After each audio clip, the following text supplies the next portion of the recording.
25 juin 1990. J'entends toujours cette grande onde O majuscule de l'infini I majuscule, jour et nuit quand je me réveille, tout le temps.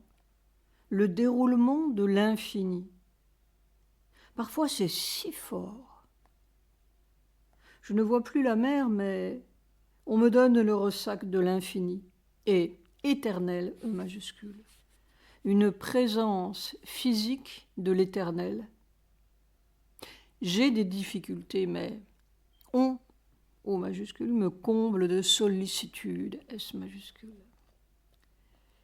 Nuit du 24-25 juin 1990. Je descendais une très très grande échelle étroite dont je ne voyais ni le haut ni le bas. Il y avait juste de quoi poser un pied, ou peut-être deux, points d'interrogation, sur chaque barreau. L'échelle était très flottante ou mouvante, on pourrait dire serpentante dans le vide. C'était très périlleux. Cette échelle semblait très très longue, immense. Elle semblait faite en matière un peu argentée ou de couleur un peu argentée, mais pas brillante. C'était une sorte d'acrobatie, surtout pour s'arrêter. À un moment, je voulais m'arrêter, comme pour me reposer ou pour manger, entre guillemets, sur une petite plateforme dans le vide. Et ce changement de mouvement était particulièrement périlleux. C'était surtout l'instabilité de l'échelle, sa mouvance qui était périlleuse. Entre parenthèses, l'échelle, 3 points de suspension, 1 point d'interrogation. Je ne montais pas, je descendais en italique, barreau après barreau, précairement, périlleusement, lentement. Ça avait l'air si immense, et je me voyais si petit sur cette échelle sans fin. Je suis si épuisée.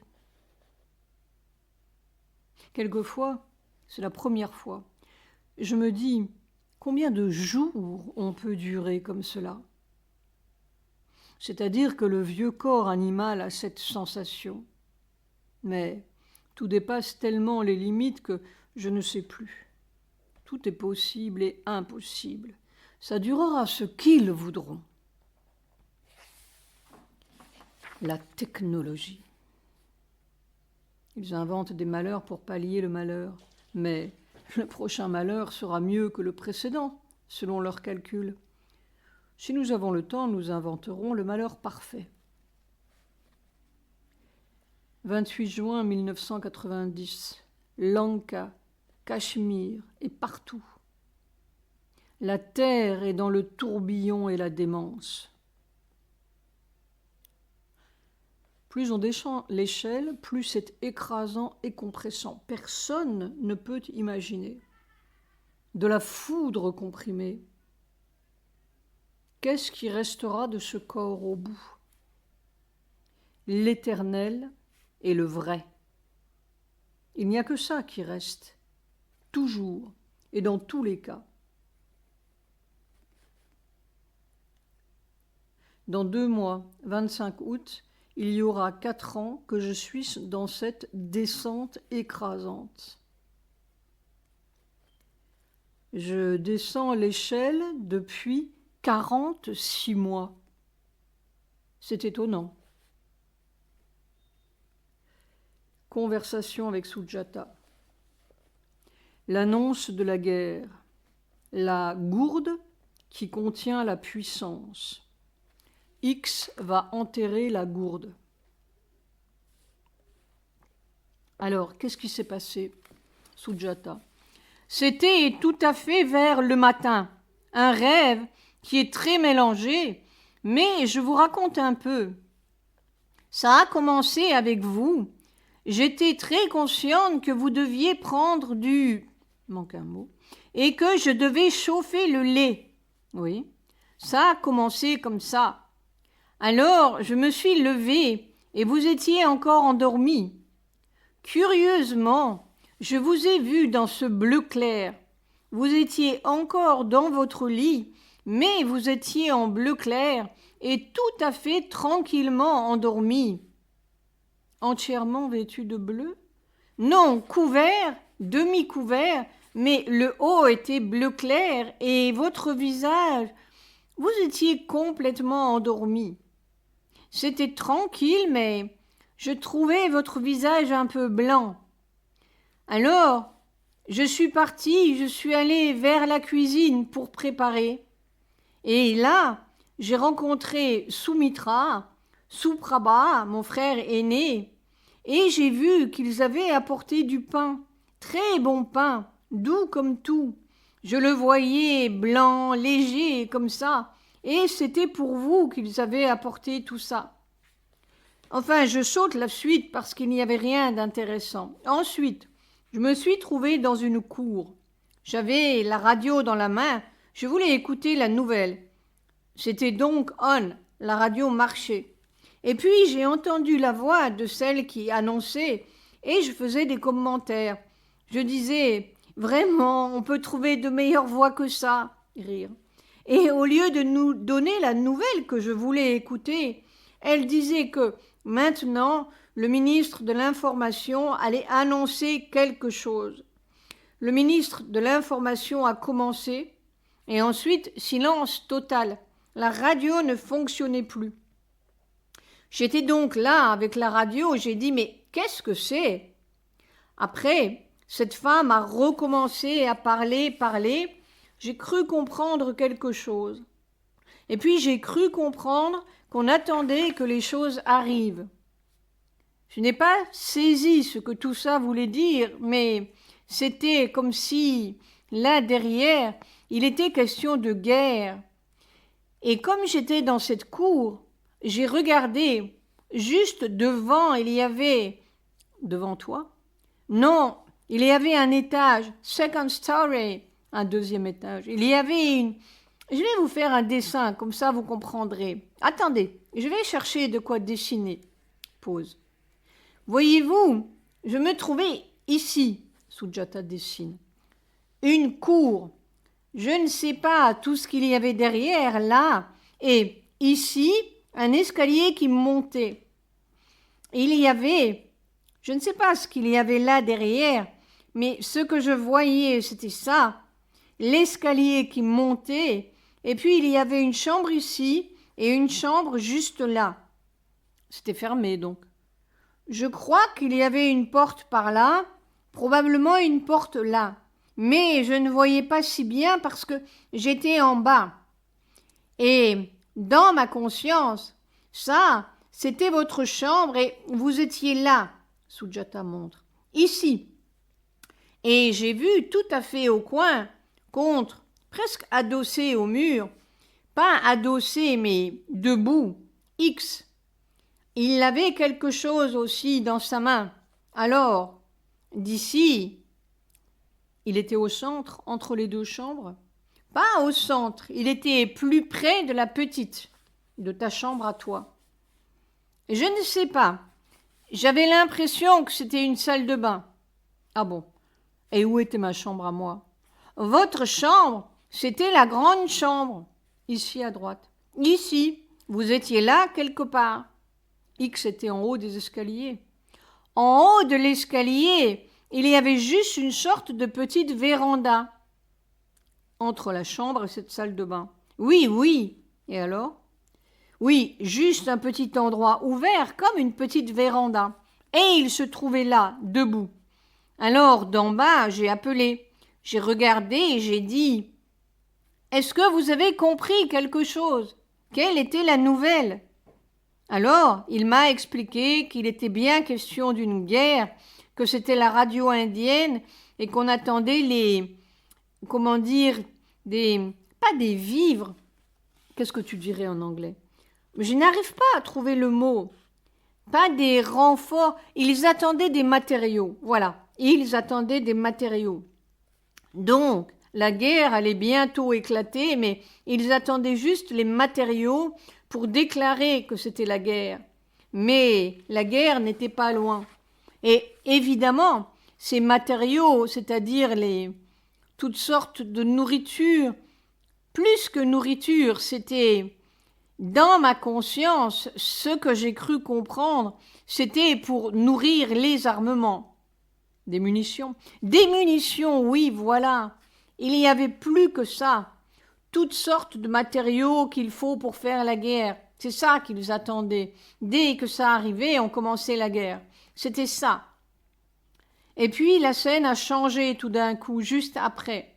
Et à ce moment, vous étiez aussi en bas, dans la cour. Dans la cour. Et X aussi, là, en bas aussi. Aussi, on était tous dans la cour. Ça ressemblait à quoi, cette cour? Ce n'était pas ici?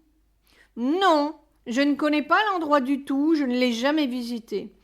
Et puis, il était question de cacher quelque chose.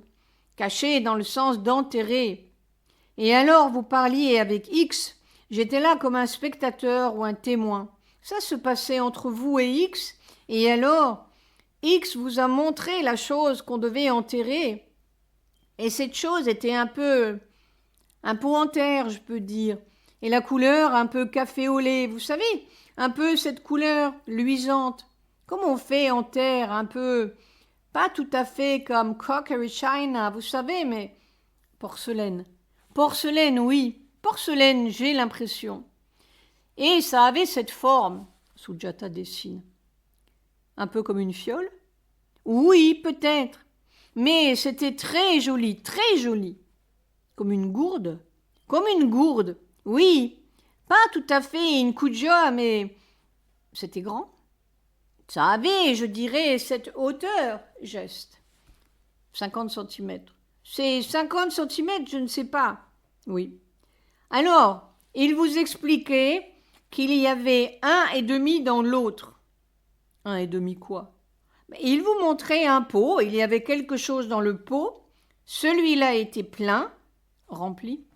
C'était rempli, et l'autre contenait la moitié du produit. Je n'ai pas vu le deuxième pot.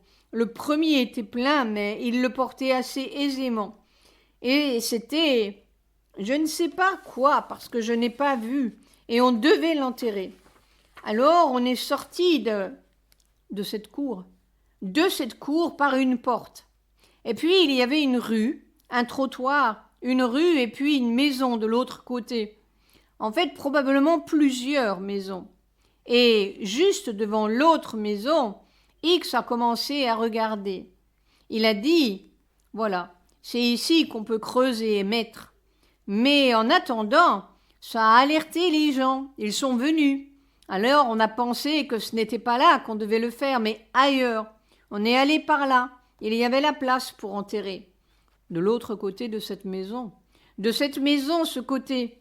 La maison se trouvait ici, oui. Et juste devant la maison, soi-disant le trottoir, c'était... Très récemment, on avait mis des briques. On voyait des briques des deux côtés. Alors, X proposait de creuser là, d'enterrer là. Mais en attendant, les gens sont venus, alors on a décidé qu'il serait trop dangereux de creuser et d'enterrer là. Alors nous sommes allés ici, Sujata indique sur le dessin. Et là, il y avait beaucoup de place. C'était de la terre, il n'y avait pas de briques. C'était de la terre, on pouvait enterrer. Mais ces fioles, ça contenait un liquide? Je ne sais pas, c'était un produit, si j'ai bon souvenir, d'après ce que X vous expliquait. C'était un produit, disons, nucléaire, vous savez, mais c'est-à-dire quelque chose de très fort. Satprem riant. Ah oui, c'est fort. Sujata rit. Je ne crois pas qu'il ait prononcé le mot nucléaire, mais en tout cas, vous saviez ce qu'il y avait dedans, et lui aussi savait ce qu'il y avait dedans. Moi, je ne savais pas. Je venais de voir et assister à votre conversation. Eh bien, je ne sais pas ce que tout ça veut dire. Voilà. Moi non plus, je ne sais pas. J'ai pensé que c'était bizarre, et peut-être que ça ne vaut rien du tout, mais je vous raconte à tout hasard, si ça vous dit quelque chose. Non, ça ne me dit rien, sauf ce que tu dis. Il faut voir ce qui se passe dans les choses matérielles, parce que ce que tu dis a son sens en soi. X, par contre, était habillé en bleu foncé quand je l'ai vu là en haut. C'est un ouvrier, un bon ouvrier. Rire. Silence. Je ne sais pas, ma douce. J'ai toujours une tendance instinctive à me méfier des choses dites ou annoncées. Je ne crois vraiment qu'en certaines images qui sont pour moi des images de la nouvelle conscience. Alors ça, je sais. Mais les choses dites ou annoncées, ça peut être tout à fait véridique, n'est-ce pas? Non, véridique dans le sens de possibilité, vous savez. Mais je ne sais pas. Les rishis attachaient une importance à deux choses, n'est-ce pas? Les choses vues et les choses sruti, entendues. Moi, les choses entendues, j'ai toujours eu une certaine méfiance, parce que ça passe par le mental. Et alors, tout ce qui passe par le mental est comme instantanément saisi par toutes sortes de choses. C'est pour ça que la nouvelle conscience ne se sert pas du mental généralement. Et en fait, dans tout ce que je viens de vous raconter, les deux choses qui me sont restées claires, c'est le pain, la vue de ce pain si léger, si doux, blanc, n'est-ce pas? Vraiment, ça c'est resté. Et puis, plus profondément est resté ce pot, cette gourde, oui, ou cette fiole, avec une couleur luisante, couleur café au lait. Oui, crème. Crème, oui, crème. En quelle matière, tu ne sais pas? J'avais l'impression que c'était de la terre cuite, non? De la terre cuite. Et pas uniformément comme ce tissu. La couleur n'était pas uniforme. Il y avait des endroits plus bruns, des endroits plus jaunes, plus crème. Pas jaune, crème. Je ne sais pas, il faut voir. Sujata riant. Voilà, je ne sais même pas si ça vaut la peine de l'avoir raconté. Si, certainement. En tout cas, la suite des choses indiquera. Il ne faut rien négliger de ce qu'on a la grâce de voir. Le sens n'est pas toujours immédiat ni apparent. Silence. Bon, on verra. Garde ton dessin, Sujata rit. Pause. Oui, je voudrais te poser une question pour compléter ce que tu as vu. Tu m'as dit qu'il y avait une de ces gourdes qui était pleine, mais il y en avait une autre. Oui, que je n'ai pas vue. Ah, que tu n'as pas vu.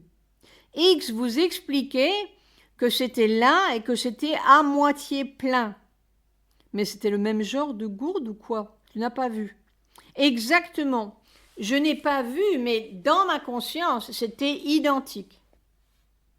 Et c'était seulement à moitié plein. Alors celle-là, tu ne sais pas. Je n'ai pas vu. C'est seulement après qu'on était allé cacher la première, qu'on allait s'occuper de la deuxième. S'occuper de la deuxième pour la cacher aussi? Oui, oui, il fallait cacher les deux. Mais l'autre, la deuxième, n'était pas pleine.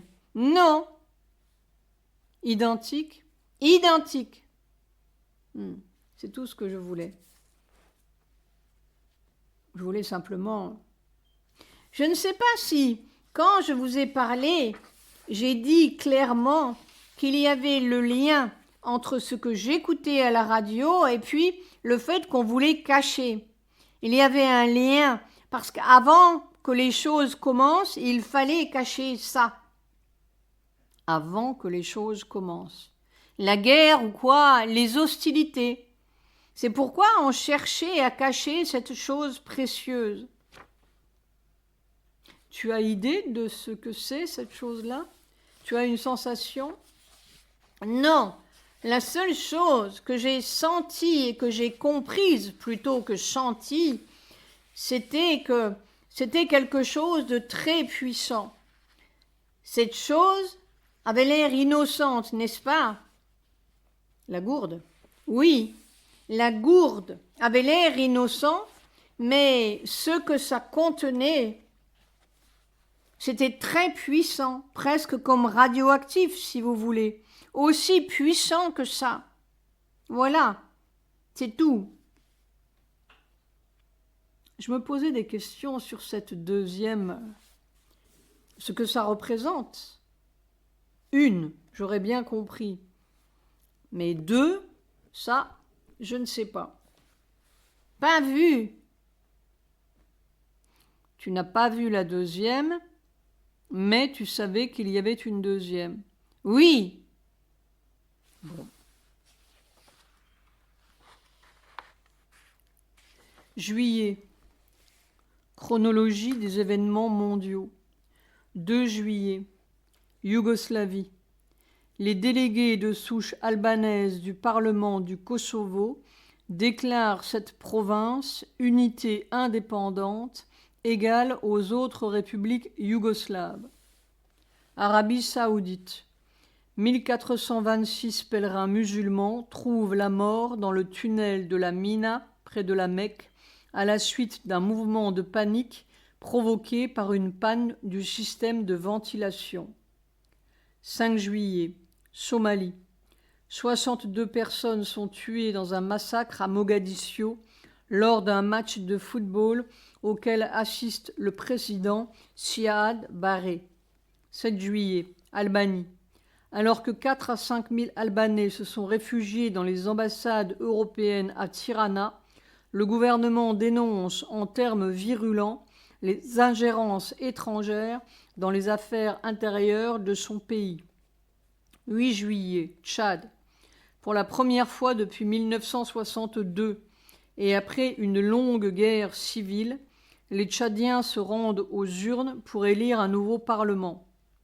10 juillet, Mikhaïl Gorbatchev est réélu secrétaire général du Parti communiste. 12 juillet, Kenya.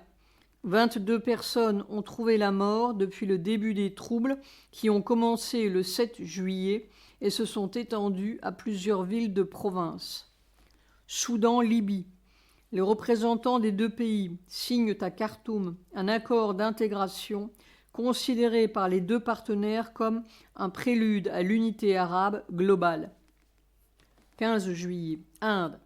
Le Premier ministre MVP Singh accepte de retirer sa démission après qu'elle eût été refusée par son parti, le Janata Dal, Parti du peuple. Pakistan. 38 personnes sont tuées par des bombes artisanales dans la province du Sud, Sindh. 16 juillet, URSS.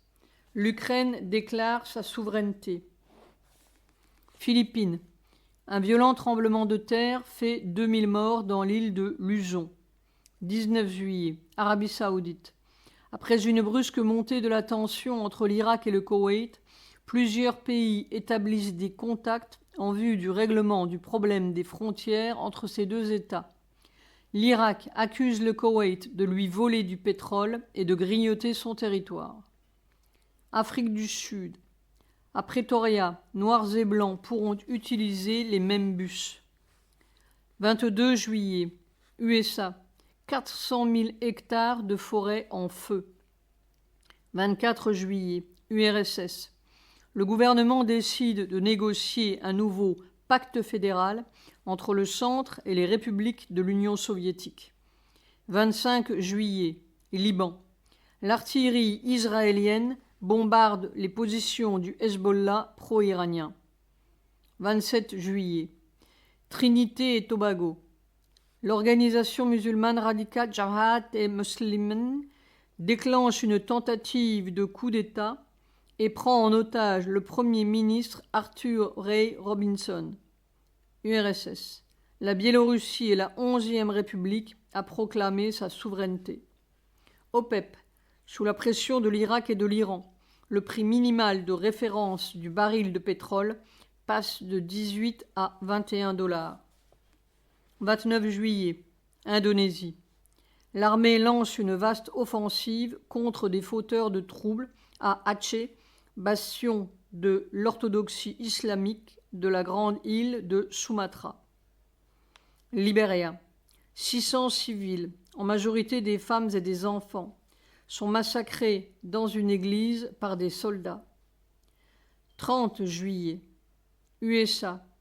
Une nappe de pétrole de 24 km de long menacent les côtes du Texas.